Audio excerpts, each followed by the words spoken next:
Mes très chers frères, mes très chères sœurs, il se passe quelque chose de grave. Il y a un crime abominable. Oui, en ce moment même, la horde terrible de la vulgarité, de l'indifférence, de l'incompréhension, se rue sur la poésie esselée pour lui arracher ses derniers lambeaux de chair et s'en gaver dans un festin macabre et sanguinaire. On assassine la poésie. La poésie se meurt. Car où est donc passé cet engouement de jadis pour la poésie?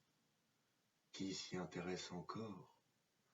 En connaissez-vous beaucoup parmi vos proches ou vos amis? Non? Sommes-nous donc condamnés à vivre dans un monde sans magie, sans émerveillement, sans contemplation? La poésie est-elle vouée à disparaître parce que nous, humains, ne sommes plus capables de la voir, de la sentir, d'en reconnaître les signes, parce que nous ne savons plus ce qu'elle est? Et pourtant, la poésie est en permanence sous nos yeux, mais bien souvent, nous ne la voyons pas, nous ne la reconnaissons pas. Comme nous coupons notre lien à la terre, nous coupons notre lien à la poésie. Un jour, une grande poétesse, morte méconnue, a dit « Voir le ciel d'hiver est poésie. Bien qu'il ne soit pas dans un livre, les vrais poèmes fuient. Les vrais poèmes fuient. » Mais cela, combien d'entre nous, de nos jours, le savent encore, sont encore sensibles au spectacle grandiose de la nature? Car combien, à la simple évocation de ce mot de poésie, s'imaginent de vieux livres poussiéreux, de vieux auteurs pompeux, prétentieux ou ennuyeux? Combien d'autres encore voient la poésie comme une discipline savante, réservée à quelques élites ou illuminés? Et enfin, combien se rappellent les bancs de l'école, ces austères bancs de l'école, ces poèmes à apprendre par cœur sans que nous les portions dans notre cœur, imposés de surcroît par de sévères professeurs? Dur labeur laissant filer les heures précieuses de notre vie, nous laissant croire, finalement, que la poésie se résume à ça: produire ces choses qu'on appelle poèmes, faits de vers, de rimes, de figures de style, de belles phrases. Autrement dit, de clichés et de préjugés, d'astreintes et de sensations stériles. On vous a menti. Ceci est tout le contraire de la poésie.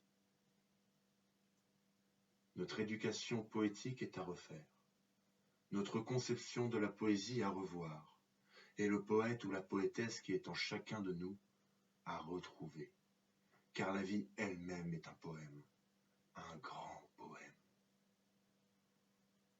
Quand jadis, au milieu des colonnes antiques, les Grecs nommèrent la poésie poésis, ils entendaient création, du verbe poien, faire, créer, les Grecs qui inventèrent tant de concepts que nous utilisons encore aujourd'hui. Ils ne s'étaient pas trompés. Et ainsi, quand l'homme des cavernes fit le premier feu, créa le premier feu, il y avait déjà en lui quelque chose du poète, une étincelle. Et la poésie, cette chose indéfinissable, est le feu de nos origines. Et je le dis, le plus grand poète est mort méconnu et n'a jamais rien écrit, mais certainement, il faisait, il créait avec force, avec cette force propre aux humains.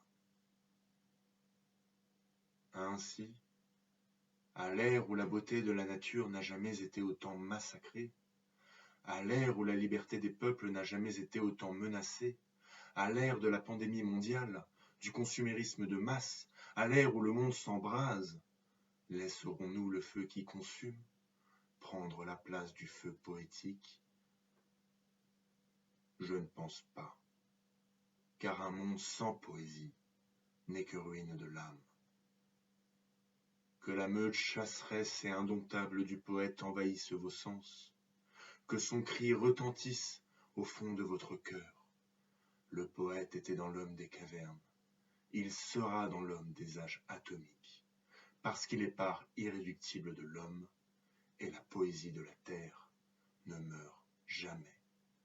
La poésie de la terre ne meurt jamais.